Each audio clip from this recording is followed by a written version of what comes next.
Конор Нотариус Макгрегор әлемдегі ең бай жауынгер және үздік спортшылардың бірі. Ұзақ 15 жылдан астам уақытқа созылған мансабында британдық Cage Warrior және UFC промоушндарының қатарынан екі салмақтағы чемпион атанған әлемдегі жалғыз адам. Миллиондаған жекпе-жек сүйер қауымды UFC-ге әкелген және абсолютті промоушнның басты жұлдызы. Кезінде жұмыссыздықтан пособие алатын және сантехника болып жұмыс жасаған Конор бүгінгі күні кез келген затты ойланбастан сатып алуына болады. Дәл қазір Конор Макгрегор ауыр жарақаттан қайта оралып, Майкл Чендлермен жекпе-жек өткізуге дайындалып жатыр. Ассалаумағалейкум баршаңызға, сіздермен бірге Азамат. Және бүгін біз бай өмір айдарын жалғастырамыз. Түсініп отырғаныңыздай, бүгінгі видеомызда аты шулы Конор Макгрегор жайлы сөз қозғайтын боламыз. Оның өмірі, тұрып жатырған үйі, автокөліктері және тағы да басқасы. Ал бұл видео басталмас бұрын біздің Азамат ММА телеграм арнамызға тіркелуді ұмытпаңыздар. Осы арнада қазақстандық және әлемдік ММА мен бокс жаңалықтары салынып отырады. Және де көбісі UFC турнирлерін қайдан қарауға болады деген сұрақтар қояды. Осыған жауап біздің телеграм каналымыз. Сол жерде сіздер таза қазақ тіліндегі комментаторлермен UFC-ді тікелей эфирде көрсеңіздер болады. Сонымен қатар міндетті түрде видеоға лайк басып, арнаға тіркеліп кетуді ұмытпаңыздар. Және де келесі видеода қандай жауынгер жайлы сөз қозғайық, комментарийге жазып кетіңіздер. Ал біз бастаймыз.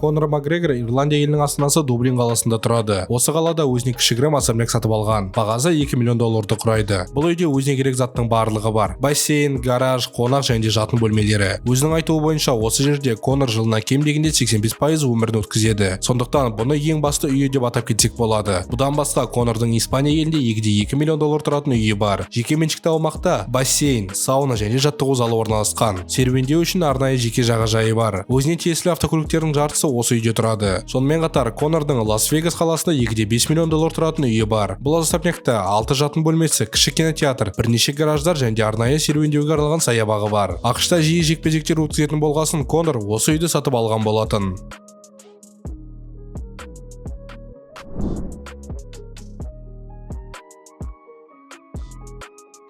Макгрегордың байлығы жайында оның автокөліктері айта алады. Бұқаралық ақпараттарға сүйенсек, 15-ге жуық автокөлігі бар. Бірақ біз тек ресми белгілі автокөліктеріне тоқтап кетейік. Ең алғашқысы Cadillac Escalade. Бұл автокөлікті Конор $90 мың сатып алған еді. Келесісі Mercedes-Benz S550 купе. Бұның бағасы $110 мың. Тағы да бір неміс автокөлігі Mercedes A200 седан. Бұл автокөліктің бағасы $350 мың құрайды. Бұдан басқа тағы да бір неміс өкілі BMW i8. Бұл автокөліктің бағасы $150 мың. Және де өзінің сүйікті автокөлігі McLaren 650S, бағасы $250 мың құрайды. Ерекше назар аударуға лайық көлігі Rolls-Royce Ghost, бағасы $400 мың. Бұл автокөлікті Конор көбінесе ресми салтанатты кештерге айдап барады. Қыдыруға тағы да бір қолданатын автокөлігі Rolls-Royce Phantom, бағасы $800 мың құрайды. Бұдан басқа тағы да бір сүйікті автокөлігі Lamborghini Aventador, бағасы $350 мың. Автокөліктерінен басқа Конордың спорткар секілді қайығы бар. 2021 жылы $40 миллион тұратын Lamborghini 63 атты қайықты сатып алған еді. Ұзындығы 19 метрді құрайды. Бұл қайықты теңізге арналған суперкар деп атайды. Арнайы Макгрегор үшін бұл қайық жасыл түсте жасалған еді. Бұдан басқа Конордың $60 миллион тұратын Zeta-Jet атты ұшағы бар. Бұл ұшақ арнайы VIP статусқа ие және де 8 адам үшін жасалған.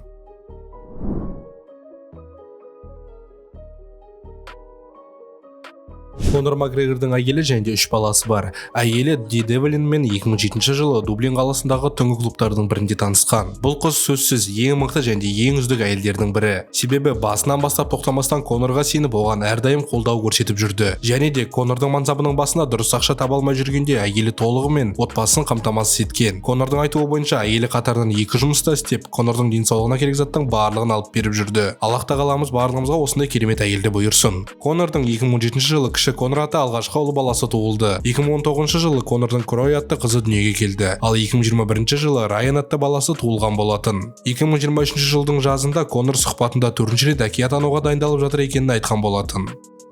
Конор Макгрегор әйгілі және бай адамдардың бірі болғасын айналасынан неше түрлі адамдар жүреді. Бірақ өзінің айтуы бойынша жақын достарының бірі аудиаттар. Бұл адаммен Конор кішкентай кезінен таныс және барлық бизнес жобаларын бірге жүргізіп келеді. Екеуі бірігіп Paradigm Sports менеджерлік агенттігін ашқан еді. Сонымен қатар ирландық Proper 12 вискиін ашқан еді.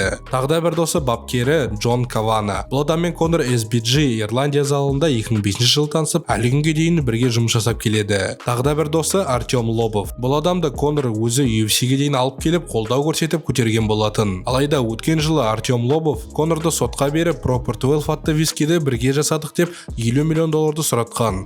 Бірақ соттың шешімімен Конор жеңіске жеткен еді. Ал екі дос қас жауға айналды.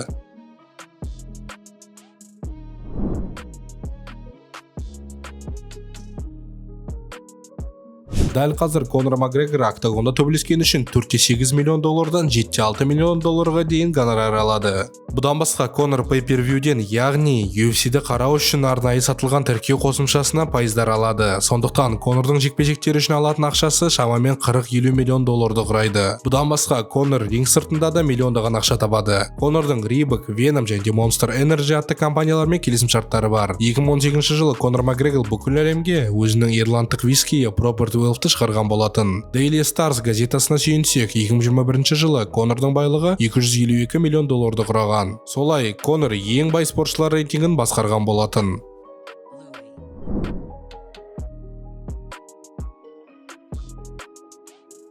Дәл қазір Конор Макгрегор ең бай адамдардың бірі, сондықтан жекпе-жекке шығу туралы ойланбайды. Дегенмен өзінің айтуы бойынша октагонға қайта оралып, UFC чемпиондық белбеуін қайтарып алғысы келеді. Сол үшін күн сайын Twitter желісінен неше түрлі UFC чемпиондармен сөз таласып отырады. Біраз уақыт бұрын Конор Макгрегор The Ultimate Fighter реалити шоуында бапкер ретінде көзге көрінген еді. Сол кезде оған қарсы командада Майкл Чендлер бапкер болған. Екі жауынгер арасында жекпе-жек көптеген инсайдерлер мен жанкүйерлердің айтуы бойынша 16 желтоқсанға қойылған еді. Алайда әлі күнге дейін ресми жарияланбаған. Дегенмен Конордың жекпе-жекке қайта оралып чемпион болуына сәттілік тілейміз.